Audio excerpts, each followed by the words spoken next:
দূরত্বটা নেহাত কম নয়। আহমেদাবাদ থেকে ভুজ 331 কিলোমিটার সড়ক পথের সময় লাগবে 7 থেকে 8 ঘন্টা।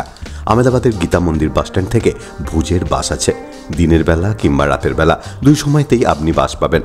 ভাড়া বাস ভেদে 600 থেকে 1000 টাকা।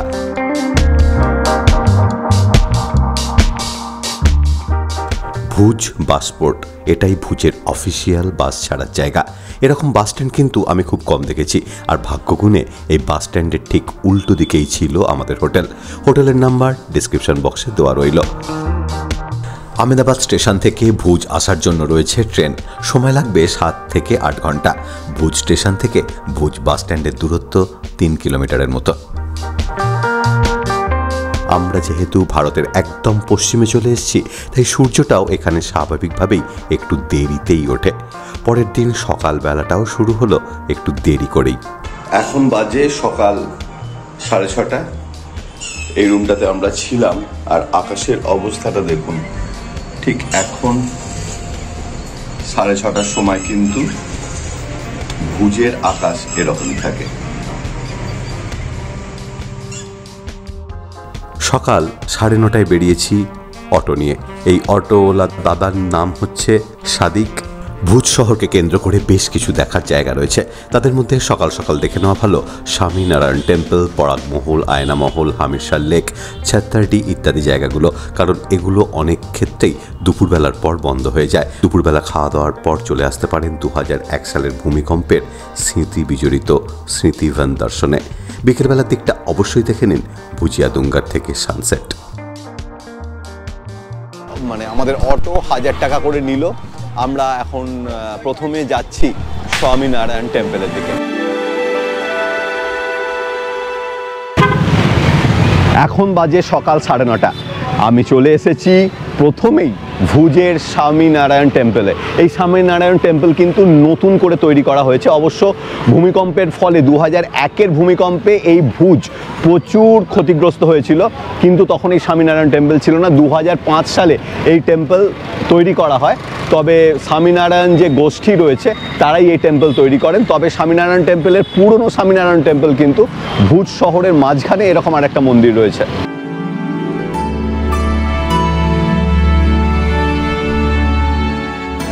গুটি গুটি পায়ে ঢুকে পড়লাম মন্দিরে। 2001 সালের ভূমিকম্পে 1824 সালে স্বামীনারায়ণ দ্বারা নির্মিত আসল স্বামীনারায়ণ মন্দিরটি ভীষণভাবে ক্ষতিগ্রস্ত হয়। এই মন্দিরটিকে প্রতিস্থাপিত মন্দির বলা যেতে পারে। শুধুমাত্র মার্বেল আর সোনাই হচ্ছে এই মন্দিরের মূল উপাদান। 2010 সালে মন্দিরটি উদ্বোধন হয়। সেই সময় 5 একর জমিতে গড়ে ওঠা এই মন্দির তৈরিতে খরচা লেগেছিল 100 কোটি টাকা। অবশ্য মন্দির তৈরির প্রক্রিয়া এখনও চলছে। এই স্বামীনারায়ণ টেম্পল ভোর 5:30 থেকে দুপুর 12টা পর্যন্ত খোলা থাকে। তারপর আবার 3টে, 3:30 থেকে রাত্রির 8টা অবধি।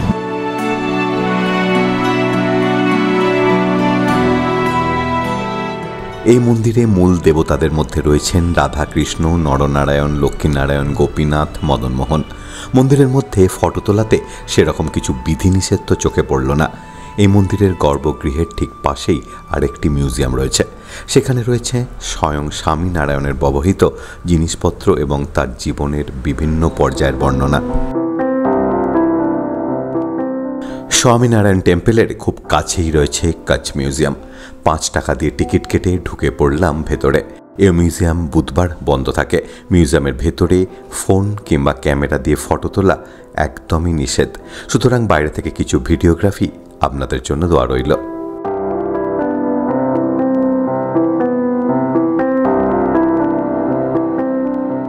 চলে এলাম পরাগমহল। আসলে পরাগমহল এবং আয়নামহল পাশাপাশি দাঁড়িয়ে রয়েছে। বিশাল খিলানোলা দরজা দিয়ে প্রবেশ করলাম ভেতরে। বাইরেটা যেরকম, ভেতরটা পুরোটাই আলাদা। দরজার টপকাতেই মনে হলো যেন হাতে তালি দিয়ে পৌঁছে গেছি ইউরোপের কোনো শহরে। এই ধরনের আর্কিটেকচারাল ডিজাইন ইউরোপেই দেখতে পাওয়া যায়। ভারতবর্ষের একদম পশ্চিম প্রান্তের এক প্রান্তিক জায়গায় এই ধরনের ডিজাইন দেখলে তো চমকে যাওয়ারই কথা।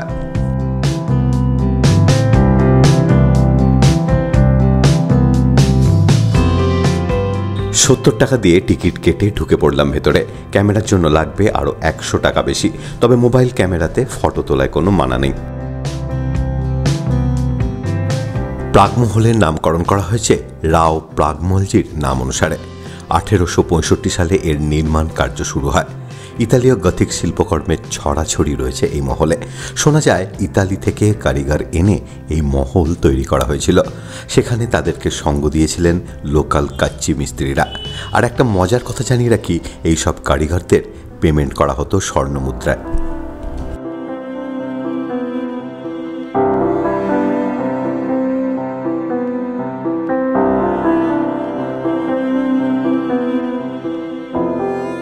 নিচে বেশ খানিকটা ঘোরাঘুরি করার পর সিঁড়ি দিয়ে উঠে পড়লাম 3 তলায়। সেখানে গিয়ে দেখি বিশাল লম্বা একটা বারান্দা। বারান্দার পাশে পাশে রয়েছে ঘর। ঢু মারলাম তাদের একটাতে। বিশাল বড় বড় ঘর। সেরকম ঘরের মধ্যে আহামরি কিছু রয়েছে তা বলা যাবে না। ঘর ক্রস করে আরেকটু এগিয়ে দেখি সামনেই রয়েছে ক্লক টাওয়ার।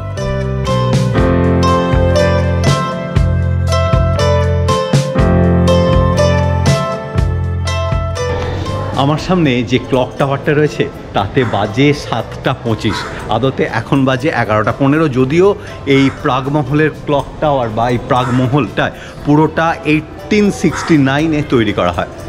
উঁচু নিচু পাহাড়ি জমির ওপর 1510 সালে ভুজ শহর প্রতিষ্ঠা করেন মহারাও হামির। 1549 সালে ভুজকে কচ্ছের রাজধানী করা হয়। তারপর থেকে ভুজ বহুবার আক্রান্ত হয়েছে ঘূর্ণিঝড়, খরা কিংবা ভূমিকম্পে। এই প্রাগমহল কিংবা আয়নামহল 2001 সালের ভূমিকম্পে ভীষণভাবে ক্ষতিগ্রস্ত হয়েছিল।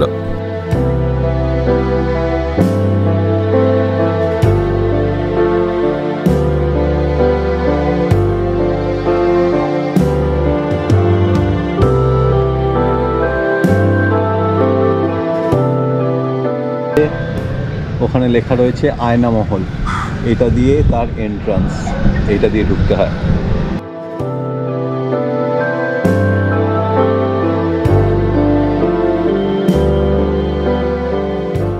আমি এখন দাঁড়িয়ে রয়েছি প্রাগমহল আর আয়নামহলের ঠিক মাঝখানে।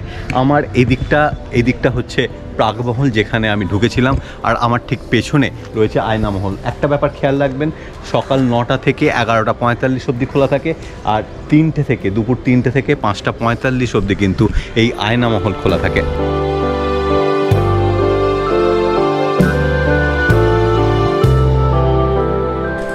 $30 দিয়ে টিকিট কেটে ঢুকে পড়লাম আয়নামহলে।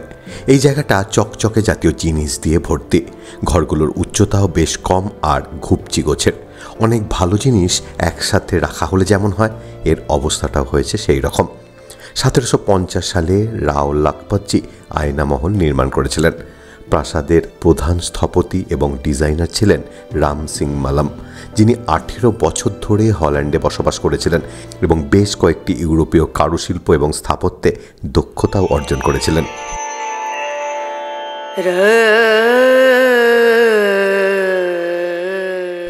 এই ভুজে রয়েছে অনেকগুলো স্বামীনারায়ণ টেম্পল।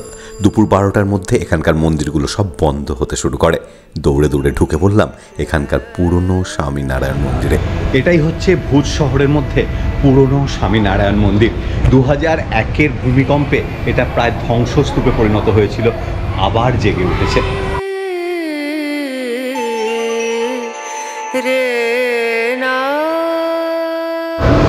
চলে এসেছি ভুজ শহরের একদম কেন্দ্রে স্বামীনারায়ণ যে মন্দির, সেই মন্দিরে 2001-এর ভূমিকম্পে মন্দিরের অনেকখানি নষ্ট হয়ে গিয়েছিল।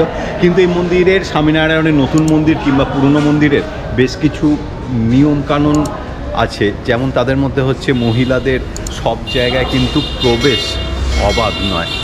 এটা একটুখানি খারাপ লাগছে আমার। কেন? আমার যারা সঙ্গী আছে কিংবা যারা আপনারা উল্টো দিক থেকে দেখছেন তাদের কাছেও কিন্তু এই ডিসক্রিমিনেশনটা ঠিক লাগে না, অ্যাটলিস্ট ঠাকুরের কাছে। কচ্ছ এলাকার জাগ্রত দেবী হচ্ছেন আশাপুরা। আমাদের পরের গন্তব্য সেখানেই। সেই আশাপুরা মায়ের মন্দির ভুজ শহরে রয়েছে, কিন্তু এখান থেকে মেন মন্দির এই ভুজ শহর থেকে 100 কিলোমিটার দূরে।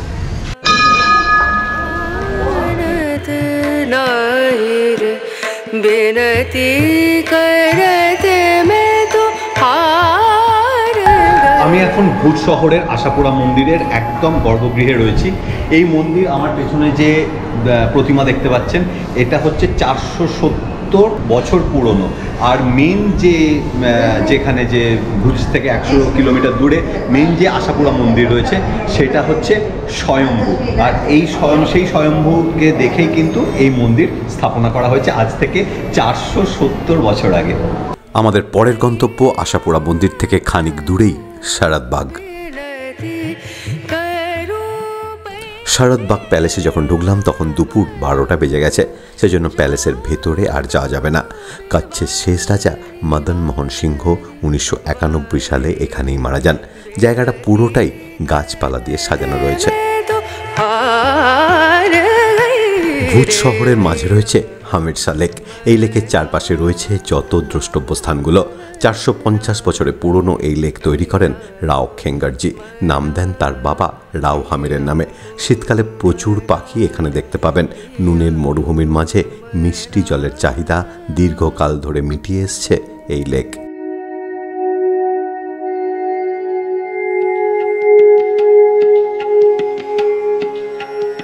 আমি এখন রয়েছি গুজরাটের ভুজ এলাকার ছাত্তাডিতে। ভীষণ রোদ, তার জন্য টুপিটা পরতে বাধ্য হয়েছি। এই জায়গাটা স্পেসিফিক্যালি এখানকার যারা রাজা তাদের সমাধিক্ষেত্র। অনেকাংশেই ভেঙে চুড়ে অনেক কিছুই হয়ে গেছে, কিন্তু যেগুলো রয়ে গেছে তাদেরই কিছু ভগ্নাংশ আপনাদের সামনে দেখাচ্ছি। ছাত্তাড়ি অর্থাৎ ছত্রি কিংবা ছাতা, এগুলোকে সেনোটাফও বলা যেতে পারে, অর্থাৎ রাজার মৃত্যুর পর স্মৃতিচিহ্ন। 1770 সাল নাগাদ রাজপরিবারের সমাধিকে মহিমান্বিত করার জন্য এগুলো নির্মাণ করা হয়। অনেক রাজার স্মৃতিসৌধ রয়েছে এখানে। মেনটেনেন্সের অভাব, ভূমিকম্পের প্রভাব, এই দুটো কারণের জন্য সমাধিক্ষেত্রের অনেক সৌধই আজ ধ্বংসের পথে। হামেশার লেক থেকে প্রায় 20 মিনিট হাঁটলেই পৌঁছে যাওয়া যায় এই জায়গাটাতে। লাল পাথর দ্বারা নির্মিত এই জায়গাটা আপনার চোখ যে টেনে নেবেই এ ব্যাপারে কোনো সন্দেহ নেই। আমি ছাত্তাডির যে জায়গাটায় দাঁড়িয়ে রয়েছি সেই স্পেসিফিক জায়গাটা কোন সিনেমার শুটিং হয়েছিল, খুব একটা মিষ্টি সিনেমা, তাও আপনাদের হিন্ট দিয়ে দিচ্ছি, সেটা হচ্ছে অজয় দেবগন, সলমান খান আর ঐশ্বর্য রাই। বলেই তো দিলাম সিনেমাটা। জানলে অবশ্যই কমেন্ট বক্সে কমেন্ট করে জানিয়ে দিন। আরও একটা জিনিস এখানে দেখলাম, সেটা হলো চাঁদি ফাটা রোদের মধ্যে প্রি ওয়েডিং শুটিং। লোকাল লোকেদের মধ্যে প্রি ওয়েডিং শুটিংয়ের ক্ষেত্রে এই জায়গাটা যে জনপ্রিয় সে ব্যাপারে কোনো সন্দেহই নেই। সেটা আমার ভিডিও দেখলেও কিন্তু আপনারা বুঝতে পারবেন।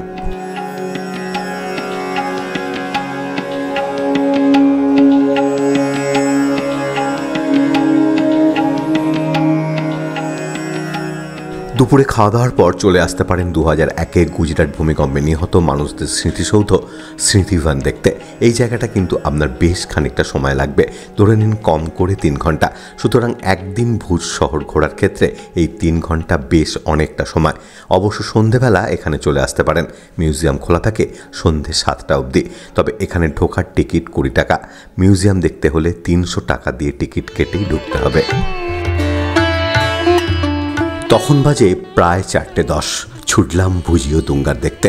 ভুজ শহরের মাঝে পূর্ব থেকে পশ্চিম দিক বরাবর একটা পাহাড়ের মাঝে যে দুর্গ তার নামই ভুজিও দুঙ্গার। এখান থেকে সূর্যাস্তটা খুব সুন্দরভাবে দেখতে পাওয়া যায়। অবশ্য তার জন্য আপনাকে চড়তে হবে পাহাড়ের মাথায়। ডেস্টিনেশন ভুজিয়া দুঙ্গার, অর্থাৎ ভুজ দুর্গ বলা যেতে পারে। তা সেই ভুজ দুর্গ বা ভুজিয়া দুঙ্গার আসার জন্য আপনাকে অটোতে করে 1.5-2 কিলোমিটারের মতন আসতে হবে। এসে এই রকম হাঁটা রাস্তা, এরকম সিঁড়ি গেছে, এই সিঁড়ি দিয়ে ওপরে উঠতে হবে।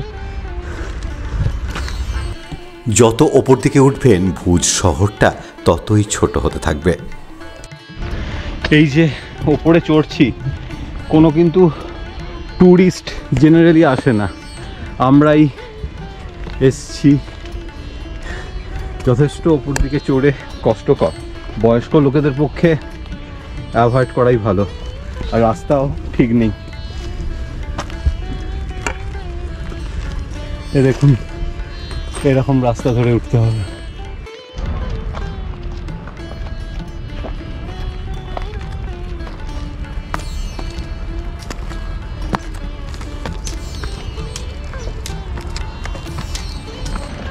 দু 2001-এর ভূমিকম্পে ভুজ কিন্তু প্রায় ধ্বংস হয়ে গিয়েছিল, তার নমুনা কিন্তু এই রাস্তাগুলো।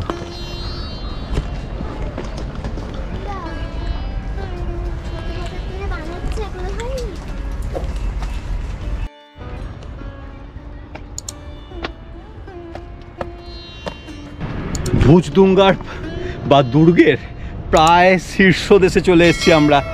ওই যে ওইখানে দেখা যাচ্ছে মন্দিরটা, আমাদের ডেস্টিনেশন ওখানেই।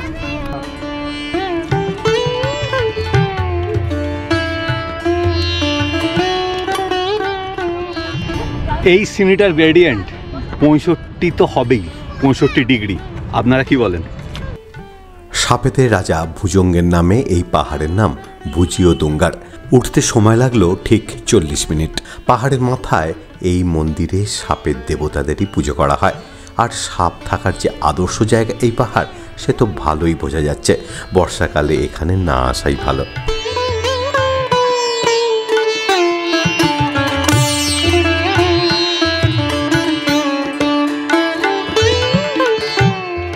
চলে এসেছি ভুজ দুঙ্গারের একদম টপে।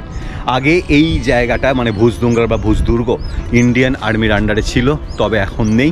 2001-এর ভূমিকম্পের পর ইন্ডিয়ান আর্মি আর এখানে নেই। আর একটা কথা বলে রাখি, এই পুরো জায়গাটা কিন্তু চীনের প্রাচীরের মতো লাগে, এদিক সেদিক দিয়ে বেঁকে বেঁকে বেঁকে বেঁকে বেরিয়ে চলে গেছে। আশ্চর্যজনক অনুভূতি হবে আপনার এখানে এলে।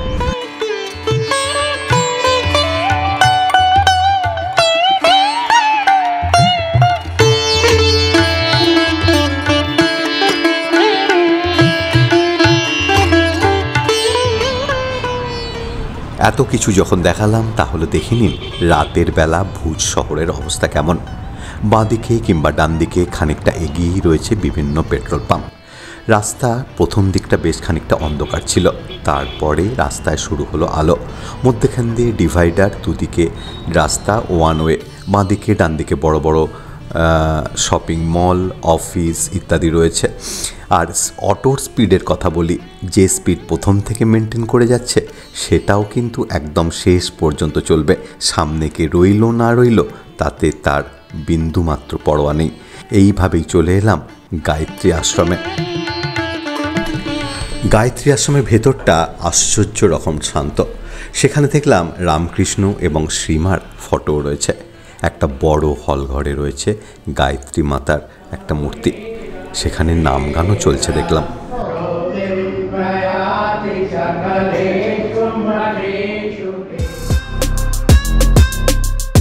পরের পর্বে আপনাদের নিয়ে যাব সাদা আর সোনালি এই দু ধরনের বালুতটে। ততক্ষণ পর্যন্ত সবাই সুস্থ থাকবেন, ভালো থাকবেন, আর আমার সঙ্গে তো অবশ্যই থাকবেন। তবে আজ এ পর্যন্তই, আবার দেখা হবে সামনের পর্বে। ধন্যবাদ।